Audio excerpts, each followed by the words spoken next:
Welcome, welcome. I have to click one more button. Welcome to today's Projector Energy Study. And I am very excited about today's subject because this is probably the one thing that has changed my life the most over the last few months, especially, but also in general, however long I've been applying it and however frequently I'm applying it. So I can't wait to bring this to you today. And thank you for saying hi in the chat. If you're watching this, let us know where you're coming from. It is so good to see you. Familiar faces, new faces. Jenny's got a puppy jumping all over her, I'm sure. From Stockholm, from Austria. I know we have Oregon in the house. It is good to see you. And if you're watching this on YouTube, feel free to also say hi and add your comments. I'm always, oh, from Barcelona. That is exciting. I'm always happy to have this be a very my throat is still cleansing after the cold that I had the other day. I want this to be a two-way street because yes, I am going to give you things, but I also want to hear how is it landing? What questions arise? What gets activated in you as you're hearing this?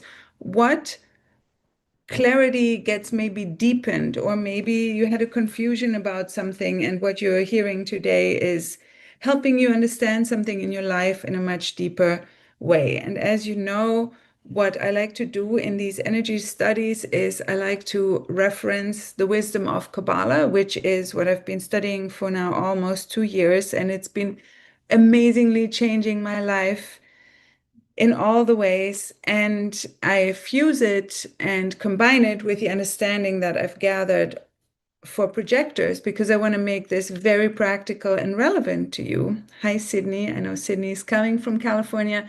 We were just asking in the chat where everyone's from.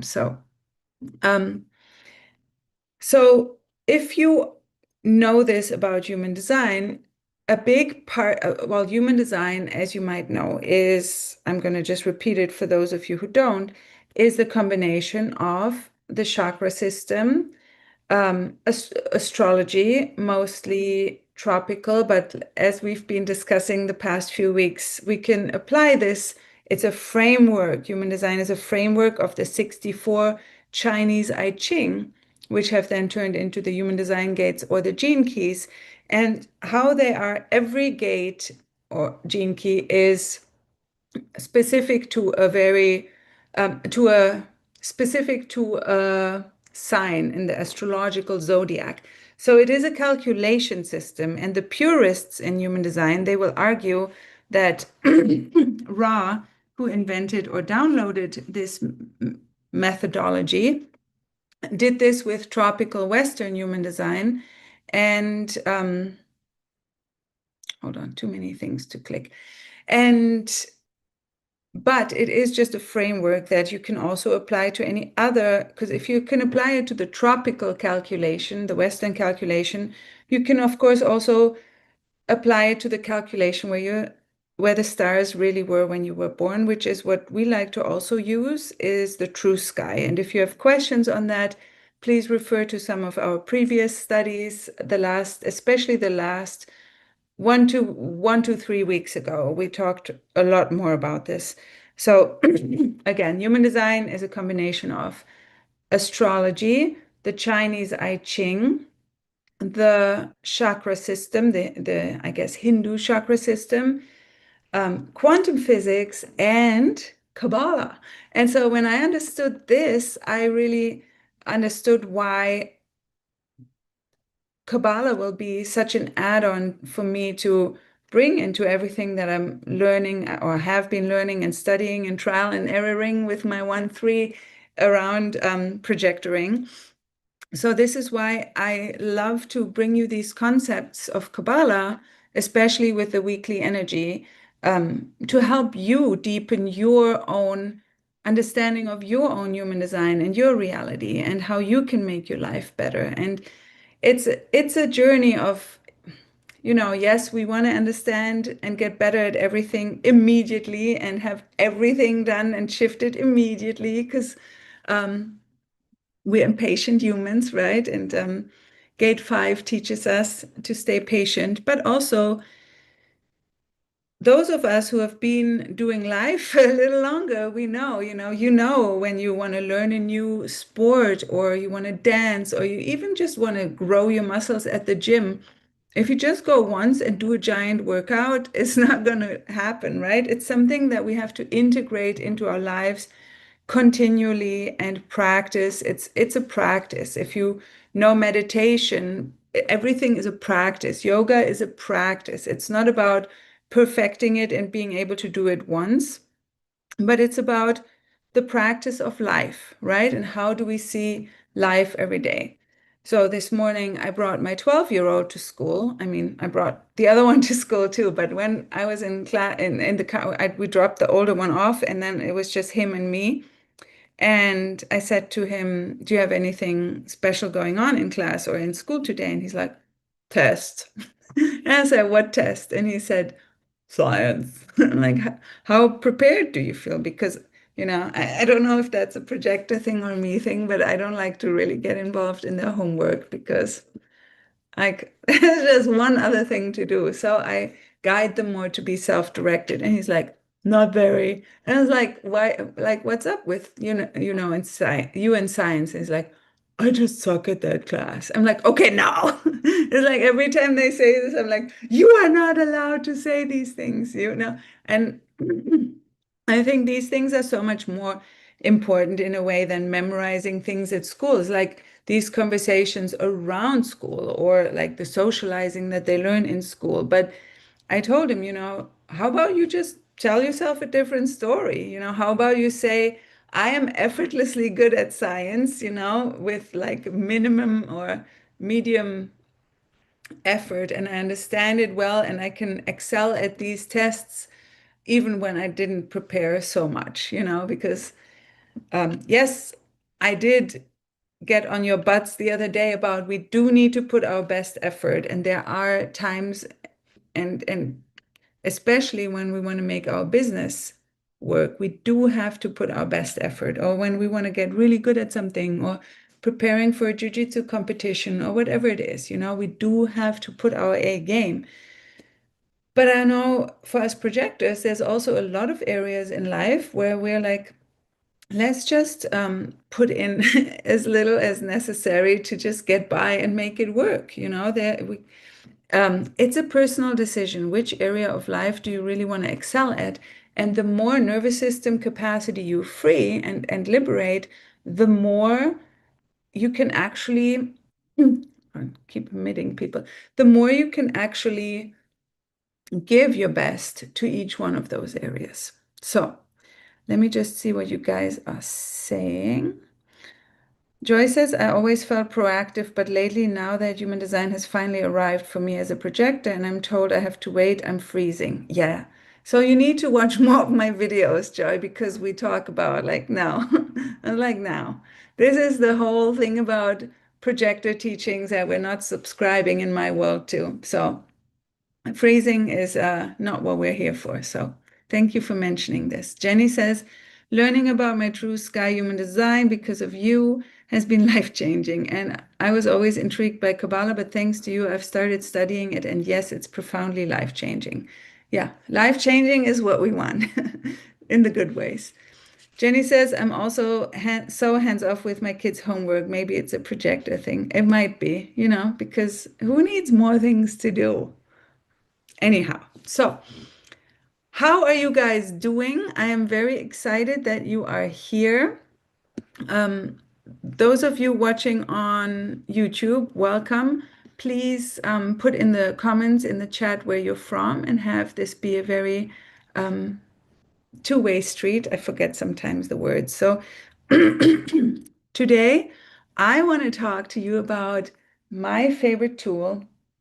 Well, one of my favorite tools, and you guys already know this, and I know a lot of you are on it as well, prayer, right?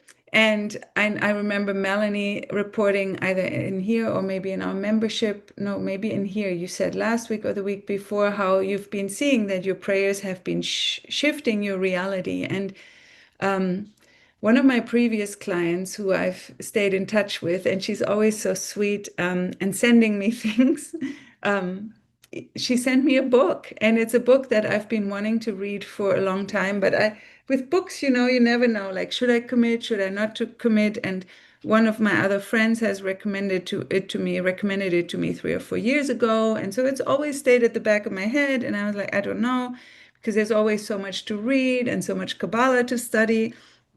And so she sent this to me as kind of like a New Year's surprise. And it arrived yesterday, and I opened it and I had to smile so big because, of course, it was that one. And I haven't gotten very far into it, but I started reading it last night. It's Florence Shovel Shin, I think is her name. What a name. The Game of Life and How to Play It. And she was born in like 1870 or something, and she lived until then. Yeah, that's awesome. I love her. And she lived until the 1940s. And I think she sees things more through like a Christian lens. So it's also Bible decoding, but also very metaphysical. That book is such a gem. Wonderful. And if you know about Kabbalah a little bit more, the book we use there, he's a mini one, but there's a big one, and it has many volumes. It's called the Zohar, and the Zohar is basically a decoding of the secrets of the Bible. So people who are, I don't disregard anyone I grew up Christian, and so I think Jesus Christ is a great prophet. And so I have nothing against any of it. And there's always so many ways of understanding the Bible. So this lady, what I read yesterday, only like 3 or 4 pages before I went like, it was all, I was like, oh, this is Kabbalah, this is Kabbalah, this is Kabbalah, this is Kabbalah. It's all Kabbalah because Kabbalah is basically also what the religions of the world have borrowed from. And then some of the religions have, used it to be a little bit more, to have a little bit of a dial on people and control over them. So that's not where we like to go. But um, so what Florence, I believe, also talks about, and I haven't gotten so far yet, but my friend, my old client, she recommended to me, there's another little book about, I guess, the power of the word or something. Julia is nodding. She knows that book. So she said she also really recommends that one. And this is really what is so important. And in Kabbalah, we have this thing called negative speech. And some of you have me, and every week I tune into, I want to really bring this. I recommend reading all of her work. That's lovely. Yes. So here we have another resource, more rabbit holes if we didn't have enough already. So also, Julia, so timely for us that I dive into this, and you're familiar with this work as we're starting together next week. The author's name, Julia, can you maybe type it in the comments because I'm still not so familiar if I'm saying this correctly. The first name is Florence, but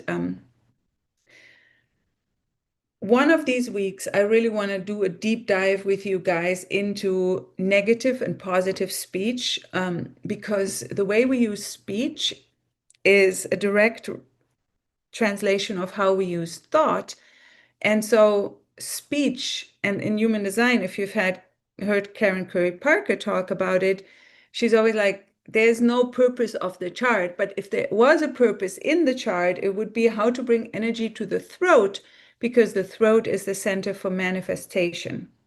So you follow Tony Robbins or anyone or any manifestation coach, is always, thought, uh, thought and action, and your energy behind the action and the thought and the words. So no, wait, thought, word, action, and your energetic alignment with it. So those all need to be, I like to call them, as you've heard me talk about them before, those are the Huskies that pull your sled. And if one of those Huskies or two or however many are lying down or not well fed or thirsty or tired or facing sideways or backwards, the sled's not going to go anywhere. So you want to have thoughts, words, actions, and emotional energy all going in the same direction and all going together. So that's why I yell at my kids not when they bring home a C, because I literally couldn't care less, or drei, as we say, and where I grew up in the school.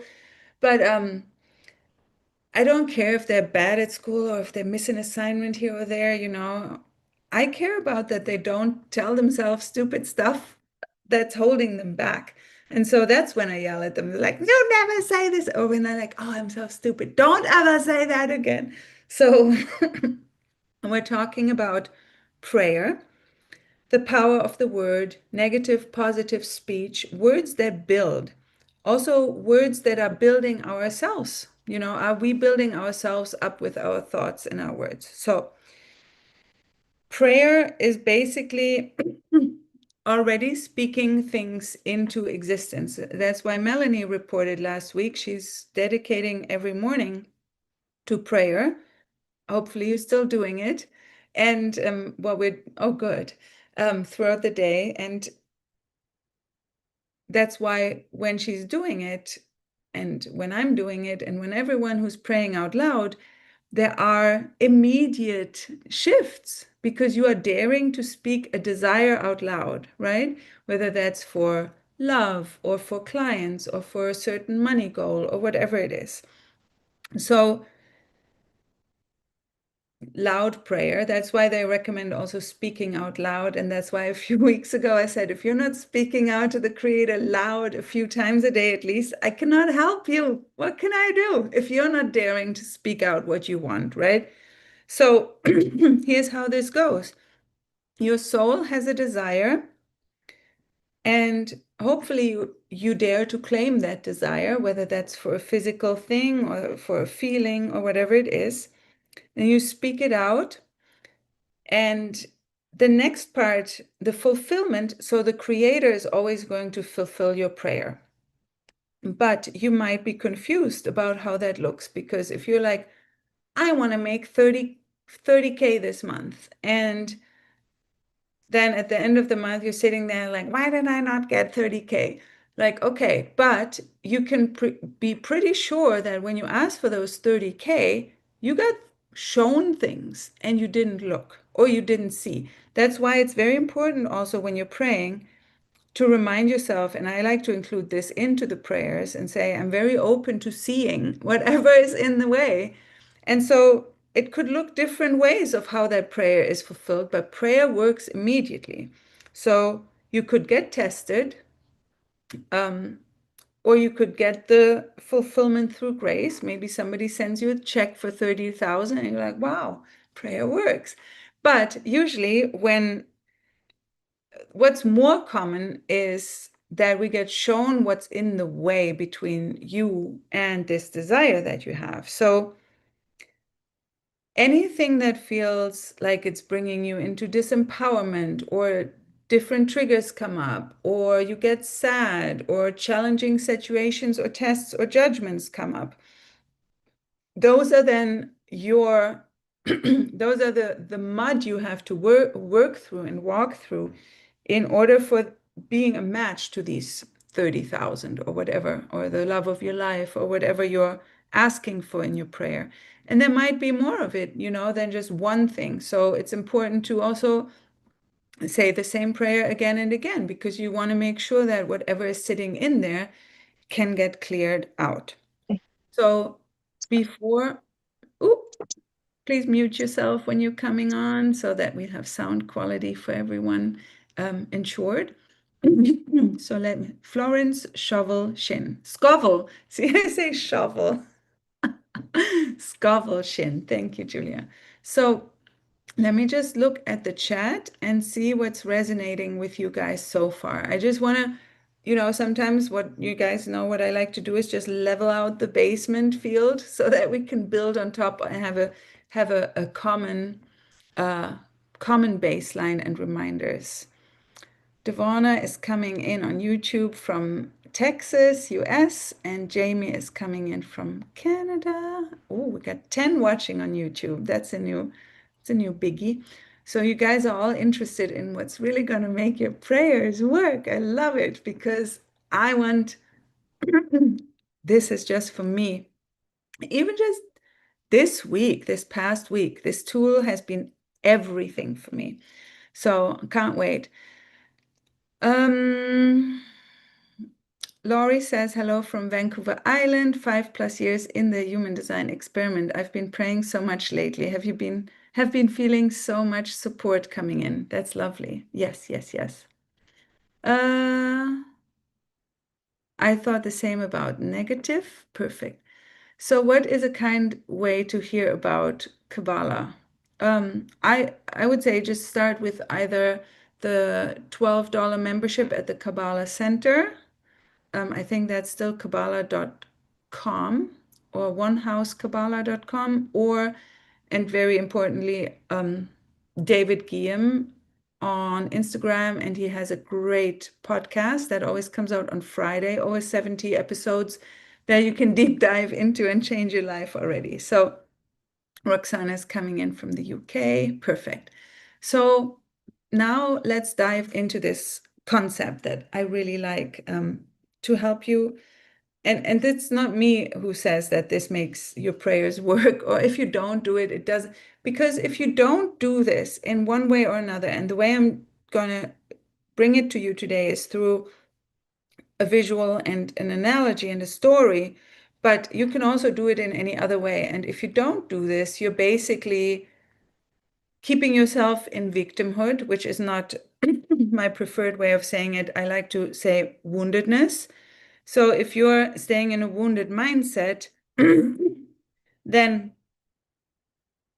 the empowerment of prayer and the wounded mindset, they don't work together. So then you're also not opening yourself up to seeing the things that might be in the way, or where you're not an energetic or emotional or vibrational frequency, whatever you want to call it, match to your desire. So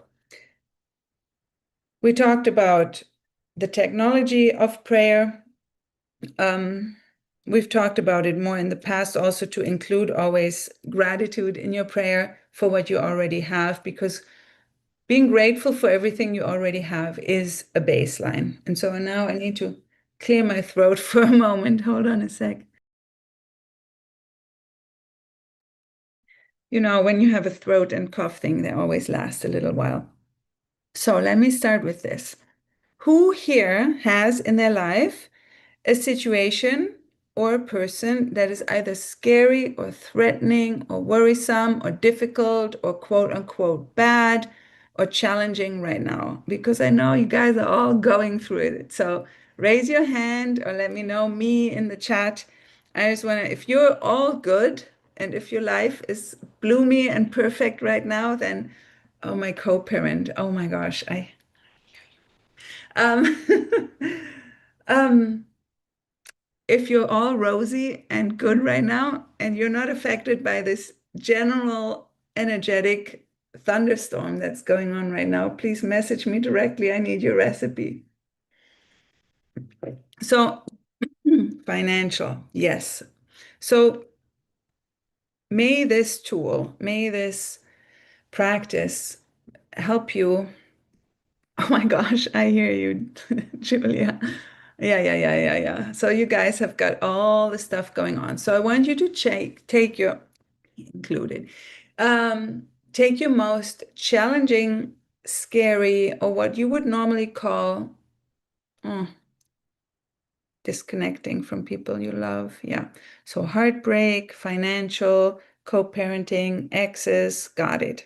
The whole spectrum of fun. So this story from, and this is specifically if you can connect tomorrow on Saturday to this teaching and to this consciousness, it'll be very helpful. But it's also, as I've spoken before, is always the week before and the week after. But anytime you watch this, you're going to have access to this consciousness and you can transform it. It's just very strong right now. And so if you have anything in your life, may this help you turn this around in a different way than you may have thought that you want to, so or needed to. So there's a story, and I'm not always so precise with the names of, was it Moses? Was it, Abraham? But I think this week it was Moses. And he was really scared about something too. And if Moses got scared, you can tell, like, you could probably move, like, that was a big thing to be scared about. So probably much, much different than what we're dealing with. But who knows? Like, never minimize a fear, right? Because there's like kids who grow up with no real life problems, like in my area of town here, of county, is like kids, teenagers get judged a lot. Like, oh, you grew up in this county, and what do you even have to complain about, right? But then if there's no external stuff so much to be scared about, there's a lot of internal stuff that has to come up. Just why? Because as a human, we want to have free will, that we can overcome scary things and choose to have the consciousness of the creator, the consciousness of empowerment. So I think Moses was scared this week, and the creator gave him a story, as far as I understood. The story came straight from the creator.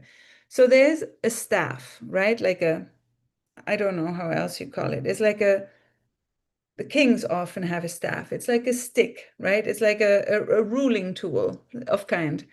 And so the staff of the creator is the thing that has the power to take away your fears. And I'm going to show you how to use it. But also, first of all, we need to understand that when you hold the staff in your hand, this is my pen staff. This is from a previous client from her company in Germany. So I like to hold this pen.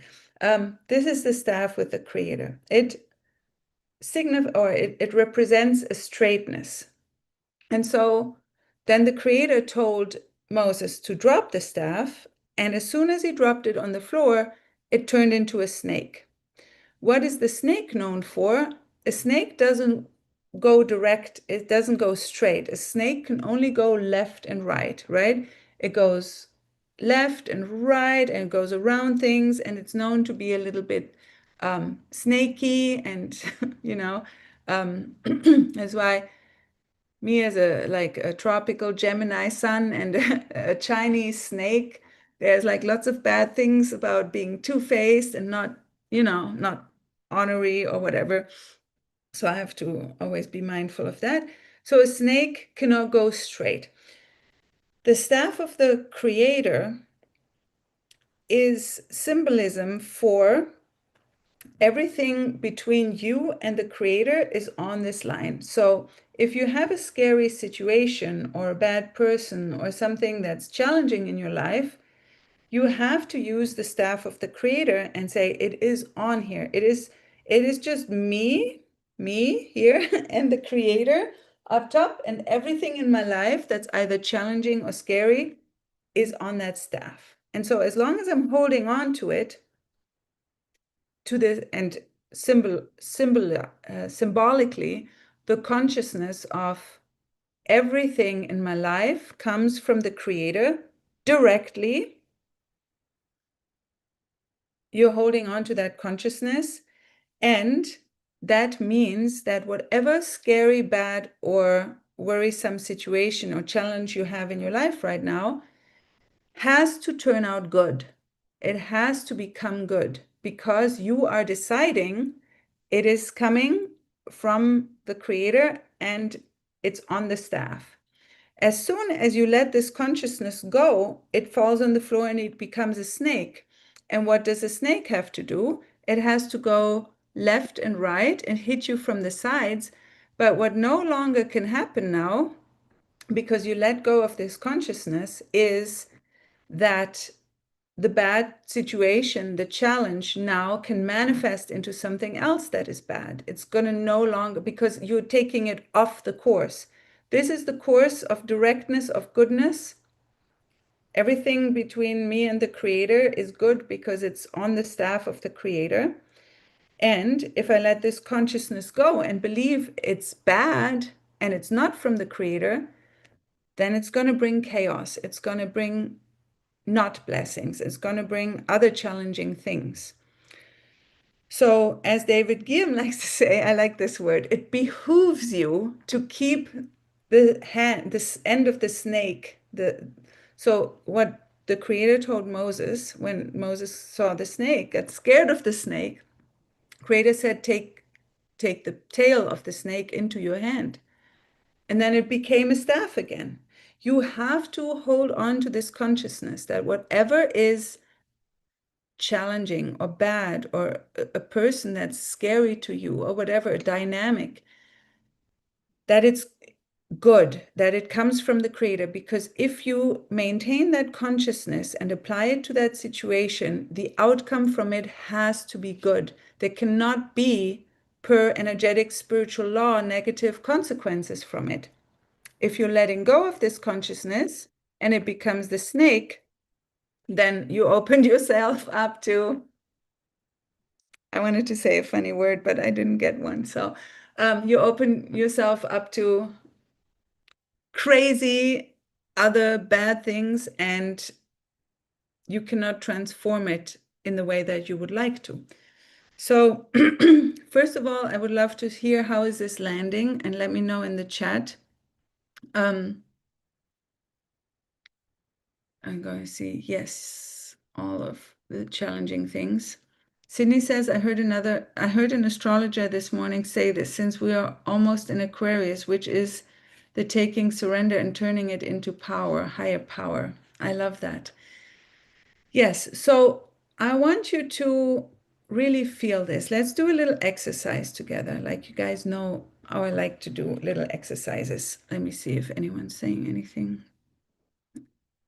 Devona has her closest circle. Lisbeth is joining from the Netherlands. We got a nice international span. Great.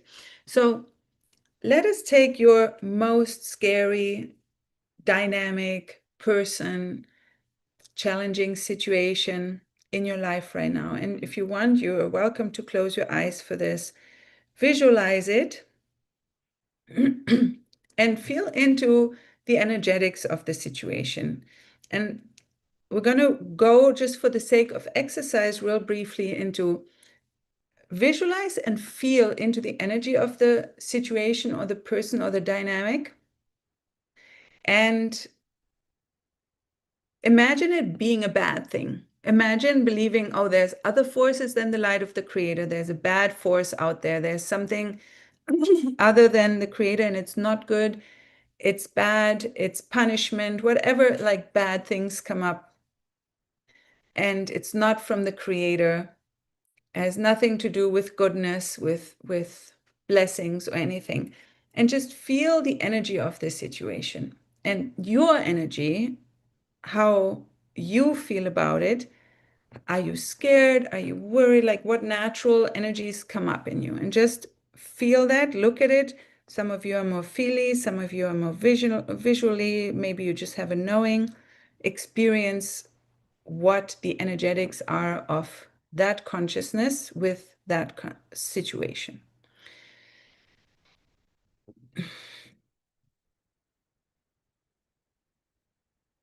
And now we're going to switch it quick because we don't want to stay there. But it's good to see things so that you understand the energetics, because I really want you to have this be a tool in your life that you can use every day and for everything small or big that's scary, challenging for you. Now, imagine picking up the snake, picking up the situation, the scary situation with your hand and turning it into a staff, saying, this situation, I've got it in my hand, and it is the staff of the creator. It's just me and the creator, and the creator is sending me this as a blessing. And just feel into the energetics, like how do you shift internally? How does the situation feel now? How much less scary does it feel? Maybe it doesn't feel less scary. I don't want to put words into your mouth, but just feel into it. And notice if I accept that this is a blessing from the Creator, and I'm holding the staff and I'm holding this consciousness around this person or situation, and I know that if I hold this consciousness, it's going to have to manifest into something really, really powerful and good. And that makes me yawn. My nervous system likes it.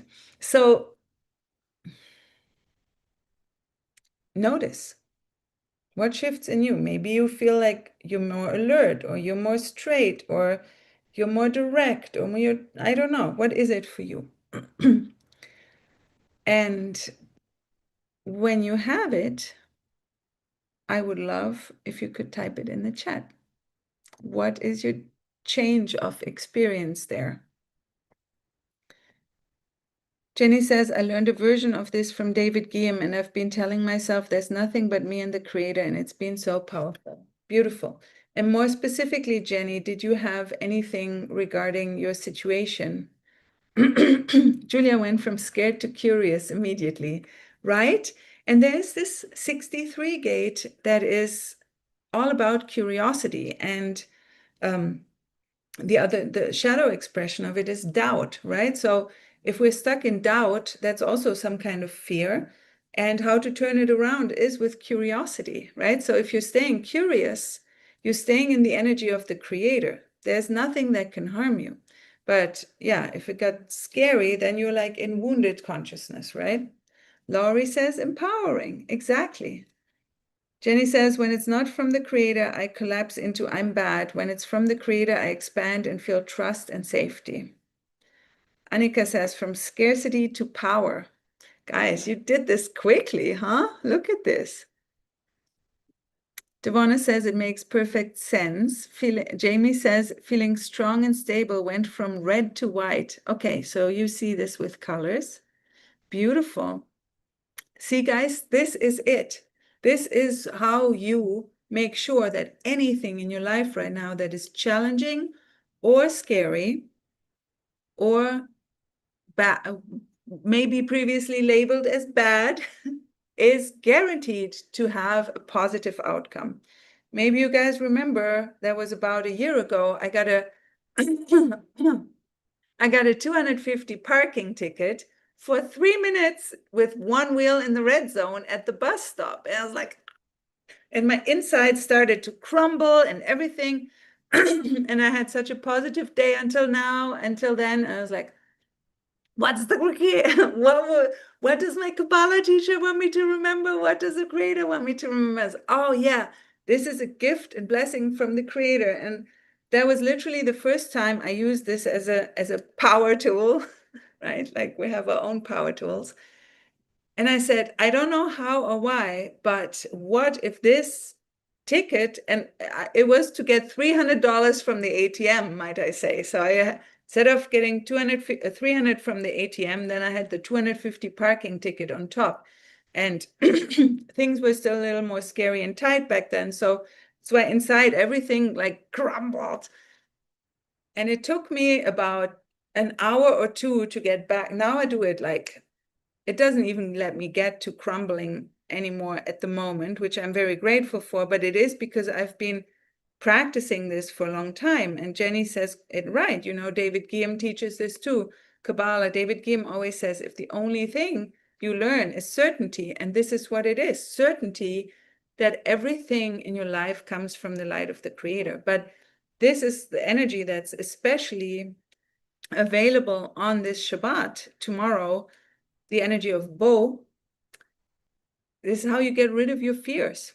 Anything that's scary to you, anything that's creating fear, worry, like this is how you attack this. And the more, especially, you can take time tomorrow or tonight after sunset, or anytime you hear this, because I don't want to make it that time dependent. But especially right now, this window is very, very open for us to transform our biggest challenges and fears right now. The more it's going to stay. Is it important to understand why you feel the fear or experience the inner collapse? Well, for this particular exercise, not as much, but for the exercise of transforming your soul correction, yes. So when I dive deep into my sun in the 8th house, that's where I like to go, very deep, I cannot continue with anything until I know the why. That's also always been for me since I was a kid. I always needed to know, why am I doing something or else I'm not doing it? And also why, or not necessarily why did it arise, but what is the fear? What is the deeper fear behind it, right? So if I'm feeling like, oh, my fear is that I'll always be alone, that and not find my like soulmate partner or whatever, that might not be my biggest fear. My biggest fear might be that the creator doesn't love me, or that I'm not worthy of receiving my own love or the creator's love. So I like to go deep until I find like the root fear, the root cause of the fear. So thanks for asking this, Lori. So transforming your fear, but also in general, this is why I said, when how Kabbalah has completely changed my life is a lot through using this consciousness, which includes, so gratitude that we spoke about too, gratitude as a foundational layer. But if you can be grateful for everything in your life, also these hard things, like Sydney, for example, said, co-parent, those dynamics sometimes can be so scary, so challenging. And if you can use this practice to turn it around, say, no, I'm taking the staff back, and I'm like determined, and I'm knowing that if I understand that this is directly sent to me from the creator, and it's going to have a positive outcome, even if I don't know how yet, that is certainty. That everything, that's what in Kabbalah we call certainty beyond logic, that everything, even if you don't know how or why, is a blessing from the creator. But also gratitude. Then you can be grateful for all the challenges in your life. And that's whatever you're grateful for is a basis upon which new things and blessings can grow. So they kind of go hand in hand. So now my throat, my throat is like this.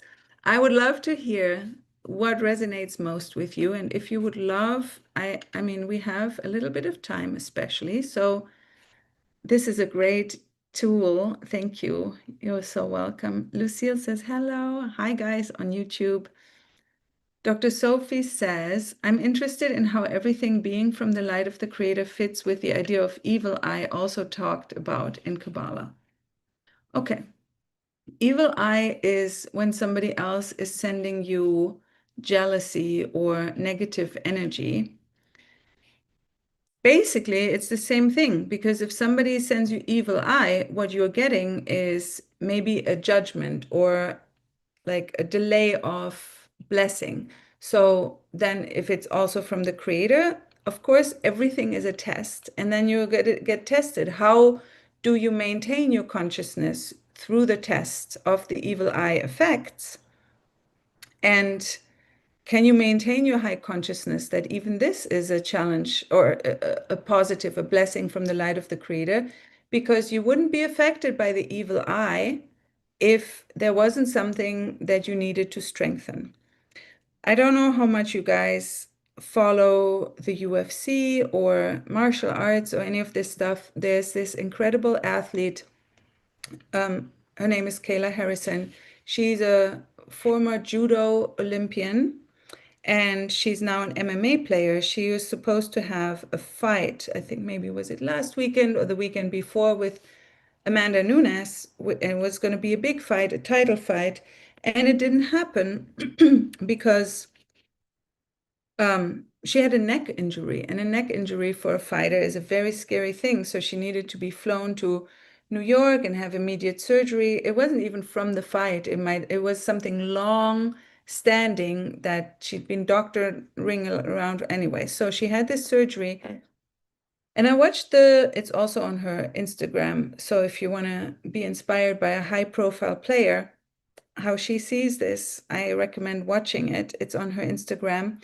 She was coming on after the neck surgery with a brace. And now you can imagine someone who is living their dream and is in pursuit of a mixed martial arts UFC title, and she doesn't get to even fight for a fight that she was very prepared for in a sport that she's been successful in for 20 years, which makes up a large part of her identity. And now with a neck surgery, you don't even know if you get to ever fight again. She's in a very scared place. And it was a very touching video, and she worded it in a different way than I would, but it's basically the same thing. She said, I don't know how or why, but, and it makes me emotional. I don't know. It's like these real situations sometimes, when we are coming up with like, oh, this is scary or that is scary, sometimes other people go through things where we're like, puts everything into perspective. Or, when loved ones pass in tragic or sad, like extra sad ways, but I don't know how or why, but I know that I am supposed to praise him from the mountains, and I'm supposed to praise him in the valleys. And this is hard, but I know that this will bring me closer to him. And that level of trust in such a big situation is just so scary, right? Who knows why she got that neck injury? Maybe it was from evil eye, right? No idea. Maybe it was just something that her soul needed to experience. We don't always know the why. We don't have to know the why. But what we need to know is whatever happens is to bring our soul closer to the light of the Creator, closer to trusting that even if I don't know how or why or what, if I'm trusting that this is, and praising is basically what David Geim explained this, I think, in his podcast last week. Hallelujah is praise. You're saying, praise the Creator for all that He brings into my life. And so if you're only a good weather praiser, your prayers aren't going to work. You have to praise through all of it. You have to be grateful and have certainty that the staff, you only keep the staff. It's just you and the light of the Creator, and everything is on that staff, whether it's evil eye, whether that's loss, grief, anything, judgment, all the things. If you lose that certainty, you're going to go on the snake path and you're not going straight anymore. And then because the snake is left and right of the center, it's not connected to the blessings anymore. Hopefully that answers your question, Dr. Sophie. All right, let me see what you guys are saying in the chat.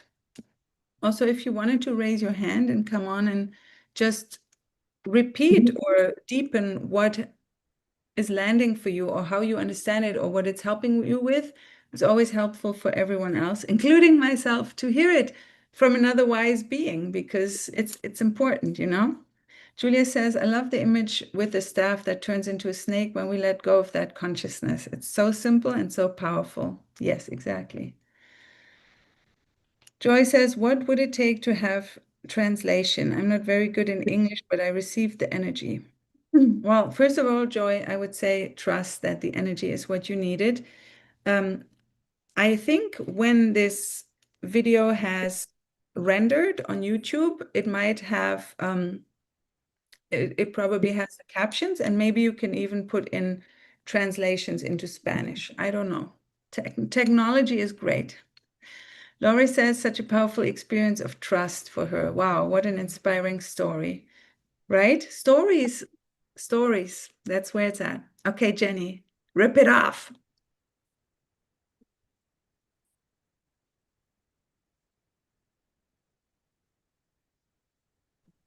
There we go. First, I hope that you can hear me okay. It is a little windy. but yeah, as I shared in the chat, I learned this concept from David Guillaume first before this conversation, and so I've already been working with this, and it's so powerful. And yeah, when I first found you and was like binging all of your videos on YouTube, I think I don't know how long ago it was, but it was one I think called like the 4 steps to creating miracles or something like that. And in that, you shared several like specific prayers that you recommended we do daily, and one of them was to like pray to have more desire to share. And so I've been doing that, and I've been doing it more lately. And this week, which I shared in the other group I'm in with you, I had this idea come down for in my business, and really around just doing this like sprint of content around this specific thing, not in a way that it was about the external and how much I was putting out, but really more about just like tuning in, to the creator, like what wants to be revealed here, what wants to come through. And and I was gonna say, and I now looking back, I'm like, oh, this idea came in for me because I've been praying for more desire to share. Because I've been sharing less frequently in this way. And so this desire to share came in. I've been sharing so much this week from this place of really tuning in. And I've been doing exactly what you're sharing here, that instead of it being about like external things like, oh, this post got this much engagement or it's blah, blah, blah, people responding. Really, I just keep coming back to like, this is just me and the creator here. Like, this is just all between me and the creator. And I'm not doing it to like, necessarily say a certain thing or to like try to call somebody into my offer, which of course is also the desire, but it's really about, it's like, this is between me and the creator, and it's all it's really in service of the creator and what wants to come through me. And so it's been really powerful. And then at the same time, I've also been asking, yeah, to be shown like what is in the way, what's coming up, that's keeping me from what I'm wanting. And it's been so powerful to just like really see. And I'm someone who is very self-aware, and I'm always doing my work, so I'm already aware of this. But now, just with all of these prayers, and like you said, it is instant. Like you pray, and it instantly comes back. And it's just been really powerful and such a beautiful week. And yeah, I just really thank you for all the ways that you have helped me with this and opened me up to these things. And I have one. So as I was listening to you share about the story of the staff and the snake, what I thought was interesting, because I'm all about just the dynamics of like masculine and feminine. Because when you said the snake, immediately the thing that comes to me is like, oh, the snake is also a representation of the feminine, and even the like non-linear movement, which is so feminine. And then we have like Moses, and the way that God is in the story is masculine, and they have this like straight staff. And so I just that's just what comes up for me, is I'm like, huh, it's just like an interesting like undertone that I pick up from the story of almost like the feminine of, and I don't think that this is the message behind it, but it's like the feminine is like, we're getting off the path, and we have to like have this like straight like, I don't know, to receive it. So anyway, that was just what popped into my mind. Thank you for sharing this. And I love, because I know a lot of you are powerful healers in your own way. So when you bring your own understanding, and there's always more than one secret to every story, anyways. And they always say in the lectures that I listen to, that even the sages say that there's infinite secrets to every story. So whatever gets activated in you, that's wonderful. So thank you for reminding us that it's also fine for the feminine to go left and right. But when it comes to fears, what we want to remember is to keep the staff in hand, right? So thank you for sharing this. And guys, I forgot, or I noticed that I hadn't even told you what the bus stop ticket ended up. It was the first time I remained in that consciousness of, and like I said, it took me 1 hour or two, but it turned out to be the biggest month in my business to date, from that. And I, like, yes, it's not always about money, but money is a representation of the light. And for those of you who are on my social media, you know that I talk about high ticket, getting paid high ticket prices, specialist surgeon rates, which is what I really believe is a good use of our time. And I don't know if any specialist surgeon has a bad conscience for being a healer and charging like 50K for surgery, you know? So it's just like we need to put these things into relative terms more and get away from like the like in the music industry, it's such a normal term. It's like the starving musician or the starving artist, right? I think in our the starving projector, no, but like even in the healer space, right? Oh, like I'm like, but it doesn't sound as cute as starving artist or starving healer, starving musician. But anyways, I think it's a very similar concept. So nobody needs to be starving anymore. There, like nobody want like, and the whole 2027 shift, guys, is anyways about the redistribution of sustenance, that it goes away from the few at the top having most of it, and that more of us, that's why also I feel so good about unfollowing all these hype coaches in the industry who are like quantum leaps this and quantum leaps that. What if I'm happy with like regular 50K months? And I'm like, whoa, like any normal friend of mine would be like, holy cow, right? But in the industry, it's like, oh, if I'm not making like 500K months by the end of like tomorrow, I'm failing, right? Like all of this quantum leap hype. And no, if so many more healers or service providers or wisdom keepers that we are in the middle, business coaches, like stuff that's also very tangible, if more of us are also doing well, the whole system benefits, right? There's no benefit for anyone to either be on the poor spectrum of like making 200 a month because they're afraid of charging, or they charge 10, this is, I'm exaggerating, $10 a session. Nobody I've talked to has done that, but you know what I mean, right? So there's no reason for that. We can all live somewhere abundantly in the middle, abundantly, like meaning you're not missing anything. You have extra. You can do all the things that life wants you to do. And you can always still want for more, but from a place of like, look how great this already is. Do I really need all of this extra? It's nice, but at one point it doesn't even matter anymore. Do I have 100 million? Do I have 1,000 million? Right? It's like, no, it's fine. I like going to Trader Joe's. It's fine. I don't need to shop all the time at the fancy grocery stores. There's items that I like from there, but anyways, little rant on the side. Who else, praise be, who else would like to share their view of this or their understanding and relevance for this story and analogy? Let me see. Lisbeth says on YouTube, had I known this 40 years ago, life would have been very different. I hear you so much. Life was about losing too many loved ones, which took me away from trust. Yet now I know what you told today is true. Ah, yes.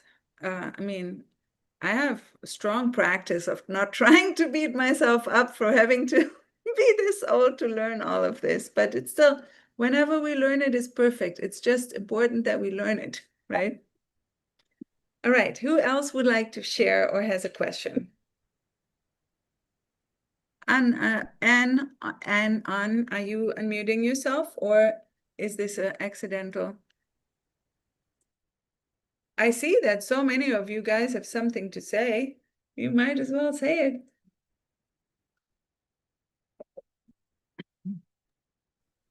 I think I have a Sydney. question. Yeah. I mean, I feel like my questions are always kind of off topic, but always in support of like what the messages that you're bringing. With being a projector, I've always just had a hard time with visibility, and I think we've talked about that before. I think like lately, I know that I need to be sharing more, kind of like what Jenny said, or whatever it is that's coming to me, um, and sharing from a place of like heart. But when you've been so, like in hiding for so long and you feel so young in that like practice, there's for some reason this feeling of like needing to be, it sounds very like I'm like a little child or something, but I need to feel protected or held after, like, say, for example, like sharing. Like, I don't know if that makes sense or not. But does that mean I'm not like, does that mean I'm like not giving the staff like that strength? Does that make sense? Like, I keep holding back because I'm like, as soon as I do this, it's just really scary. And I feel like I need a safety net or something after I share or like I'm vulnerable. I hear you. Yes, I know. I think And I is know. that a little bit of that makes me think that I'm not like trusting the higher, like the higher power Um, to hold me in that, if that makes sense. yes, yes, I think I know what you mean. And if we're looking at what you're doing is, okay, the definition of worrying is about a fear of something in the future that hasn't happened yet, right? How much would you say that this is worrying? Probably a lot, yeah. So it means you're not in the present moment, and in the present moment is where you can access the light or the staff or the consciousness, right? Hmm. There's the fear of the past repeating itself. There's also splenic human design gates, right? Fear of the past repeating itself, fear of the future never being different. So this sounds like a fear of the future problem. The only way to do this is to jump, right? Hmm. So, like I said, maybe last week or the week before, there are some things that are very important to prepare, right? So that you know what you're doing, that you have empowered energy when you're doing them. Sometimes doesn't even matter. But I said at one point, you just have to go on the road trip because there are things on the road trip that you can only solve while you're on the road because they'll only happen while you're on the road. If you're staying at home and not going on the road trip because you're afraid that you might run out of gas or that you have a flat tire or that you have a night where you don't find a hotel very easily or whatever, then you'll just never go on the trip and then you're missing out on life, right? So there's things that you can do to prepare. And at some point, and like you said, the trust in are you being held? This is something to ground into because these things will happen, right? People, scary things will happen or they might not. A big part of going on the road trip of sharing and visibility in your business is also to teach your nervous system that things are not going to happen oftentimes, right? The biggest worries sometimes, and sometimes they will. So I like to ask myself, what's the worst thing that can happen? And then I pre-process sometimes. But also, when something scary happens, then this is the opportunity. And it's not a scary thing is going to happen is bad for you. It's a blessing, right? Because if you're using the staff, then the scary things that's going to happen, the thing that, well, you might, oh, I knew it. Someone's going to trash talk me or say, I can't believe you're charging this much or whatever it is, and your nervous system feels like, oh, I knew this was going to happen.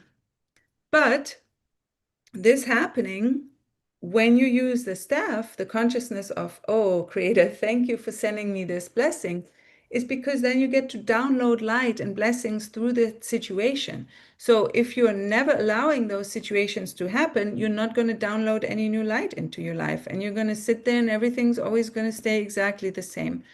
So it's a personal decision what you're choosing to do. But there's I think also I a, think it's I think it's interesting because ever since I found out I'm a projector, or even just like this past year, like going through some healing things, like the idea of being invited, like I've just held back because I'm like, when I'm thinking of who I'm speaking to in my audience, I'm like, but nobody's inviting me. So why am I going to put that out there? But I need to have some sort of mindset of like, I still need to show myself to be invited. Like I need to express myself to be invited. But I keep thinking I need to be invited before I express myself or like share my thoughts. And I just need to be okay with sharing my thoughts without the invitation. Does that make sense? Like even just like on social media, there's nobody out there that's like saying, "Hey, like I'm inviting you into sending me a link or whatever," but you're still doing it and then you get invited, you know? Three things to this, and we've touched on this. Maybe you weren't on these calls, and sometimes we forget. But I've talked about these things. And, hopefully, you can find the videos somewhere, or just take these right now as a shortcut. Number one, no one's crowning yourself. You have to crown yourself and decide that you're going to go, that you're going to switch on your switch and say, I'm doing this. Number two, the only invitation that really matters is your soul's desire. If you want to do it, if you're feeling called to do it, if it's something that your soul wants you to do, that's the invitation. External invitations are all an illusion. And number three, I just forget. Wait a second, what was the third one?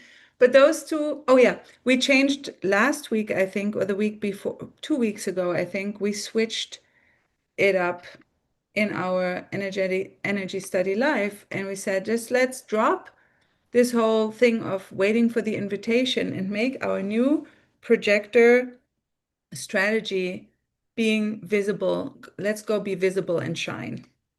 So the invitation comes from your soul. Your strategy is to be visible and shine, and only you can turn yourself on. There's no one else. Nothing external is going to give you permission or turn you on or activate that glow frequency. Yeah, that makes sense. I think I might have been on the end of that call or just the beginning, the one you're talking about from 2 weeks ago, maybe.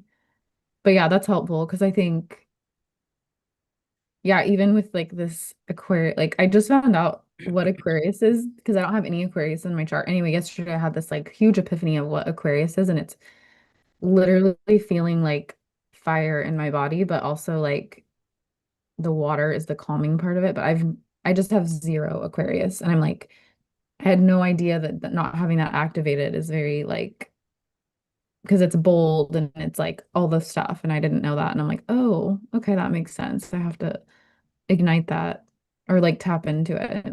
Also, everyone has all the signs. You do have Oh, Aquarius that's true. somewhere. Yeah, you just have to find out where it's at in your chart. Yeah. Yeah, look which house it activates. Mhm.